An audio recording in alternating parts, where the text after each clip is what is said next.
Hello everybody, this is the Chiefpep Scrambler. Finally my project has been finished.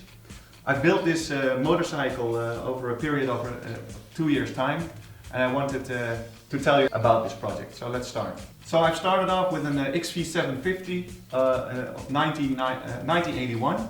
I bought this from a guy somewhere in Holland, and it was a 750.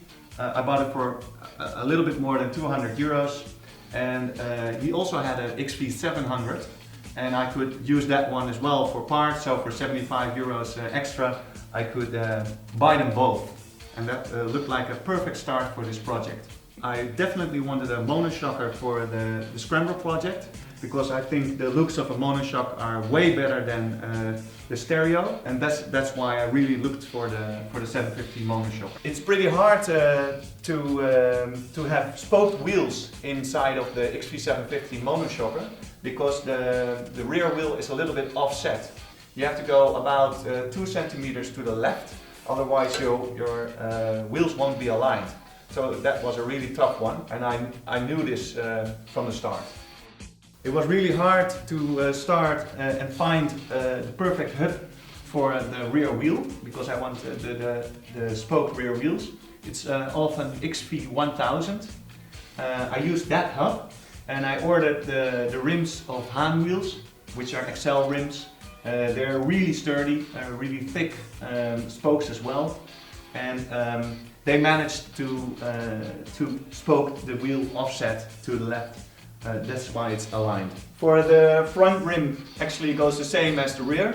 I used an XV535 front hub, and also spoked by Haan wheels with the XL rims and the same thickness of spokes. The front axle is obviously stock made for the front hub, otherwise it wouldn't fit. So the tank, a lot of people use the typical Benelli tank, which is quite small. And since the bike is kind of small, you can't really go out with a huge one. So I found the CB200 tank, which I found personally a little bit more original than the tank that everybody uses, which is the Benelli tank. So it's often CB200. I think it's 1978. It fitted immediately. We had to make a few adjustments, which is here in the back and a little bit on the inside, but for the rest it fitted quite easily. And this also gave me some space to adjust all my wiring underneath the tank, because one of the things I really wanted is that you don't see any wires anymore. I started the project with a Photoshop I made myself, so I already had in mind what to do with the tank, about the striping, and especially the exhaust. Since it's a Scrambler, I couldn't use the standard exhaust pipes which go underneath. I wanted to go on the top, so I also draw in Photoshop how I wanted the exhaust, which was quite an exciting bit to manage. So another thing we managed to do ourselves is the subframe. You find on the internet a lot of subframes, subframe builders, but these are all for cafe races or bobbers. A good friend of mine, Joris, is a technical engineer, and he managed to draw in AutoCAD the subframe how we liked it both. So we used some drawings on the frame if the proportions were right. And after that he finalized the drawings, and a welder especially made the subframe from these drawings, which really helps. If you have good drawings, then a welder can easily manage to make these kind of things.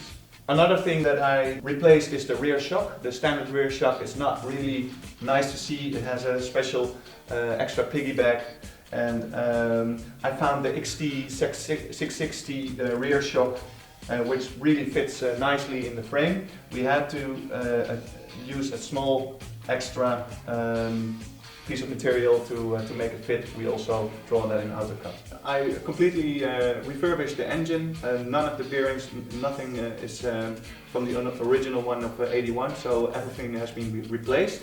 Also the starting engine, I really looked into that the starting engine would work well. This is a typical point of the XP, which is not really strong, so I revised that as well. And together with the ballistic battery, which has high cranking amps, it really starts well. The ballistic battery is here in the back. We also drilled that when we were working on the subframe. The exhaust is completely handmade, as you can see, which was a tough job. We had to redo it 3 times. Originally it was fitted here, which is not good for the airflow. So finally both ends, front and back, are together here, and I think that's a terrific job, and it's really nice how it worked out eventually. So for the front and rear fender, I really wanted to use the originals. For the front fender, I could use the original. We sawed it off with the right proportions, and with the color white and the Yamaha red, it turned out perfect. For the rear fender, I used an LSL rear fender, which is actually built for the W800 of Kawasaki. I already knew that I wanted to use this fender, so we could build the subframe around this fender, which I already bought. That fits nicely. So before I started the revision of my engine, I used a wet blast technique to completely clean the engine, which really makes the engine as new. Especially for cast steel, the wet blast technique is perfect. It was really hard not to paint it afterwards because it really looked like brand new. But in a Scrambler it has to be a matte black color. And I cleaned the cool ribs, make them blank, because I think that goes well with the engine. So for the design, I had in mind that on the one hand, I wanted to have the authentic, really original looks from old times, combined with some twists of modern looks. One of the things that makes this modern look is the Acewell odometer, which is completely digital. I could have used the original pickup for my kilometers, but I used the digital one, so there's a pickup on the right hand, which makes it digital. The buttons I used from Aprilia Pegaso of 2000. I really wanted these type of buttons look nice, I think. And it goes the same for the Brembo brakes and clutch lever. And the mirrors are from an Aprilia Tuono. A lot of people say, oh, why do you use mirrors? I think it just goes with the looks of the Scrambler. So that's why I have these mirrors. The headlight is also from LSL. I knew this headlight, and it's exactly the type and the shape that I wanted to use.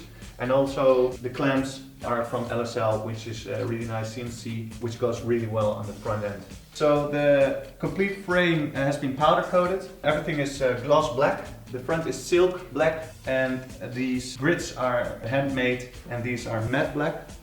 And obviously the engine is also matte black, which I did myself. And then I had to finish them off by baking in my oven, so that it really fits on the engine. So the seat has been covered with 2 types of leather. The sides are from Porsche leather, from the car Porsche. And the top Alcantara leather. It's not for rain, it's not too good to ride it in the rain, but I think that the one who will ride this bike will never ride it in the rain. For the front brake I used steel coated brake lines, and for a little bit extra bite in braking, obviously I redid the whole cylinder, the front brake caliper, so everything is brand new in there. So all the nuts and bolts I use in this bike are stainless steel. The stainless steel is because I think it looks really nice, and second of all, it's a part of the quality that I wanted to deliver. So I hope you enjoyed this video. I've explained some details about how I came up with this project, and I think you want to hear the engine, so let's take it for a spin.